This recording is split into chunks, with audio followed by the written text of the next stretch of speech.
2025ರ ICC champion ಟ್ರೋಫಿಯು ಯಾವಾಗ ನಡೆಯುತ್ತೆ, ಎಲ್ಲಿ ನಡೆಯುತ್ತೆ, ಎಷ್ಟೊತ್ತಿಗೆ ನಡೆಯುತ್ತೆ, ಇದು ಫ್ರೀ ಇದೆಯಾ ಇಲ್ವಾ? ನಮಸ್ಕಾರಗಳು ಸ್ನೇಹಿತರೆ, ಟಾಪ್ ಕ್ರಿಕೆಟಿಂಗ್ ಅಪ್ಡೇಟ್ಗೆ ತಮಗೆಲ್ಲರಿಗೂ ಪ್ರೀತಿಯ ಸ್ವಾಗತ. ಇನ್ನೂ ಯಾರೆಲ್ಲ ನಮ್ಮ ಚಾನಲ್ನ ಸಬ್ಸ್ಕ್ರೈಬ್ ಮಾಡ್ಕೊಂಡಿಲ್ಲ, ಬೇಗ ಸಬ್ಸ್ಕ್ರೈಬ್ ಮಾಡ್ಕೊಳ್ಳಿ, ಗಂಟೆನ ಹೊಡ್ರಿ ಅಂತ ಹೇಳ್ಕೊಂಡು ಇದಕ್ಕೆ ನ್ಯೂಸ್ಗೆ ಹೋಗೋಣ ಸ್ನೇಹಿತರೆ. ನಮಗೆ ಈಗಾಗಲೇ ತಿಳಿದಿರ್ಬೋದು ಸ್ನೇಹಿತರೆ, 2025ರ ಚಾಂಪಿಯನ್ ಟ್ರೋಫಿ ಒಂದು ಹೈಬ್ರಿಡ್ ಮಾಡಲ್ ನಡೆಯತ್ತೈತಿ. ಹೈಬ್ರಿಡ್ ಮಾಡಲ್ ಅಂದರೆ ಯಾವ ಉಳ್ಕೆದೆಲ್ಲ ಮ್ಯಾಚ್ಗಳು ಏನದಾವು ಅವೆಲ್ಲ ಪಾಕಿಸ್ತಾನದಲ್ಲಿ ನಡೀತಾವೆ. ಇಂಡಿಯಾದ ಏನು ಮ್ಯಾಚ್ಗಳು ಅದಾವೆ ನೋಡಿ ಅವು ಮಾತ್ರ ದುಬೈಲಿ ನಡೆಯತ್ತವೆ ಸ್ನೇಹಿತರೆ. ಈ ಚಾಂಪಿಯನ್ ಟ್ರೋಫಿನ ಮೇನಾಗಿ ಹೋಸ್ಟ್ ಮಾಡಿರುವಂತಹ ಪಾಕಿಸ್ತಾನದ ಮ್ಯಾಚ್ ಐತಲ್ಲ, ಅದು ಪಾಕಿಸ್ತಾನ ಫಸ್ಟ್ ಮ್ಯಾಚ್ ಐತಿ ಸ್ನೇಹಿತರೆ. ಅದು ಪಾಕಿಸ್ತಾನ ಫಸ್ಟ್ ಮ್ಯಾಚು ಪಾಕಿಸ್ತಾನ ಮತ್ತು ನ್ಯೂಜಿಲ್ಯಾಂಡ್ ನಡುವೆ ನಡೆಯತ್ತೈತಿ. ಇದು ಎಲ್ಲಿ ಕರಾಚಿಯಲ್ಲಿ ನಡೆಯತ್ತೈತಿ. ಇದು ಎಷ್ಟೊತ್ತಿಗೆ ಸ್ಟಾರ್ಟ್ ಆಗುತ್ತಪ್ಪ ಅಂದ್ರೆ 2:30ಕ್ಕೆ ಸ್ಟಾರ್ಟ್ ಆಗುತ್ತೆ ಸ್ನೇಹಿತರೆ. ನೋಡ್ಬೋದು ನಾವು 2:30ಕ್ಕೆ ಇದನ್ನು. ಇನ್ನು ಇದು ಎಲ್ಲಿ ನೋಡೋದಪ್ಪ ಅಂದ್ರೆ, ಇನ್ನು ನಾವು ಟಿವಿಯಲ್ಲಿ ನೋಡೋದಾದ್ರೆ ಸ್ಟಾರ್ ಸ್ಪೋರ್ಟ್ಸಲ್ಲಿ ಬರುತ್ತೆ, ಅಲ್ಲಿ ಕೂಡ ನಮಗೆ ಗೊತ್ತಿರ್ಬೋದು ಫ್ರೀ.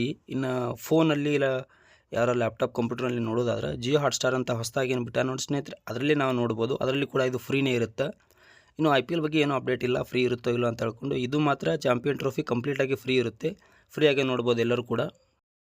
ಇನ್ನು ಹೈ ವೋಲ್ಟೇಜ್ ಇದು ಆದಂಥ ಟೀಮ್ ಇಂಡಿಯಾ ಮ್ಯಾಚ್ ಯಾವಾಗ ಐತಪ್ಪ ಅಂದ್ರೆ, ಇಂಡಿಯಾ ಮ್ಯಾಚ್ ಇರೋದು ಫೆಬ್ರವರಿ 20ರಂದು ಸ್ನೇಹಿತರೆ. ಇದು ಫಸ್ಟ್ ಮ್ಯಾಚ್ ಬಾಂಗ್ಲಾದೇಶ ವಿರುದ್ಧ ಐತಿ. ಇನ್ನು ಎರಡನೇ ಮ್ಯಾಚ್ 23ಕ್ಕೆ ಹೈ ವೋಲ್ಟೇಜ್ ಪಂದ್ಯ ಇದು ಪಾಕಿಸ್ತಾನ ವಿರುದ್ಧ ಇರುತ್ತೆ ಫೆಬ್ರವರಿ 23ಕ್ಕೆ. ಏನು ಇಂಡಿಯಾ ಮ್ಯಾಚ್ ಎಲ್ಲ ಏನು ನಡೀತಾವೆ ಅದು ದುಬೈನಲ್ಲಿ ನಡೀತಾವೆ.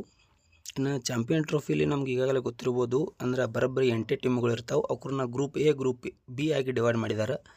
ಗ್ರೂಪ್ ಎನಲ್ಲಿ ಯಾವ್ಯಾವ ಟೀಮ್ಗಳು ಬರ್ತಾವೆ ಅಂದ್ರೆ ಒಂದು 4 ಬರ್ತಾವೆ. ಗ್ರೂಪ್ ಬಿನಲ್ಲಿ 4 ಬರ್ತಾವಲ್ಲ. ಗ್ರೂಪ್ ಎನಲ್ಲಿ ಬರುವಂಥದ್ದು ಇಂಡಿಯಾ, ಪಾಕಿಸ್ತಾನ್, ನ್ಯೂಜಿಲ್ಯಾಂಡ್, ಬಾಂಗ್ಲಾದೇಶ್, ಇವು 3 ಗ್ರೂಪ್ ಎನಲ್ಲಿ ಬರ್ತಾವೆ. ಗ್ರೂಪ್ ಬಿನಲ್ಲಿ South Africa, Australia, Afghanistan, England ಈ ಗ್ರೂಪ್ ಬಿನಲ್ಲಿ ಬರ್ತಾವೆ ಸ್ನೇಹಿತರೆ.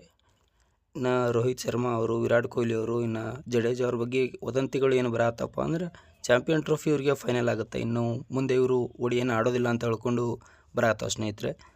ಒಂದು ವೇಳೆ ಈ ಚಾಂಪಿಯನ್ ಟ್ರೋಫಿನ ಇಂಡಿಯಾ ಗೆದ್ದು ಬಿಗಿದ್ರೆ ನಾನು ಹೇಳ್ತೀನಿ ಖಂಡಿತವಾಗ್ಲೂ ಅವರು ರಿಟೈರ್ಡನ್ನು ಕೊಡ್ತಾರೆ. ಯಾಕೆ ನಮ್ಗೆ ಗೊತ್ತಿರ್ಬೋದು 2024ರ T20 ವರ್ಲ್ಡ್ ಕಪ್ಪನ್ನು ಇಂಡಿಯಾ ಗೆದ್ದು ಬಿಗಿತ್ತು. ಗೆದ್ದ ನಂತರ ಅವರು ರಿಟೈರ್ಡನ್ನು ಕೊಟ್ಟರು. ಇದೀಗ ಗೆದ್ದರೂ ಕೂಡ ರಿಟೈರ್ಮೆಂಟ್ ಕೊಡ್ತಾರೆ. ಗೆಲ್ಲದೆ ಹೋದರೆ ನೋಡ್ಬೋದು ಸ್ನೇಹಿತರೆ, ಕಾದು ನೋಡ್ಬೇಕಾಗೈತಿ ಏನಂತ ಹೇಳ್ಕೊಂಡು. ಅದು ಇನ್ನೂ ಗೊತ್ತಿಲ್ಲ, ಅವರು ಓಪನ್ ಅಪ್ ಆಗಿ ಹೇಳಿಲ್ಲ, ಬಟ್ ವದಂತಿಗಳು ಏನು ಹರಡ ಆಗ್ತಾವಲ್ಲ ಅದ್ರ ಮೂಲಕ ಈಗ ಹೇಳ್ತಾ ಇರೋದು. ಕಾದು ನೋಡೋಣ ಸ್ನೇಹಿತರೆ ಏನಾಗುತ್ತೆ ಅಂತ. ನಿಮ್ಮ ಅನಿಸಿಕೆ ಏನು ಅಂತ ಹೇಳಿ ಕಮೆಂಟ್ ಮಾಡಿ, ಮತ್ತೆ ಸಿಗೋಣ.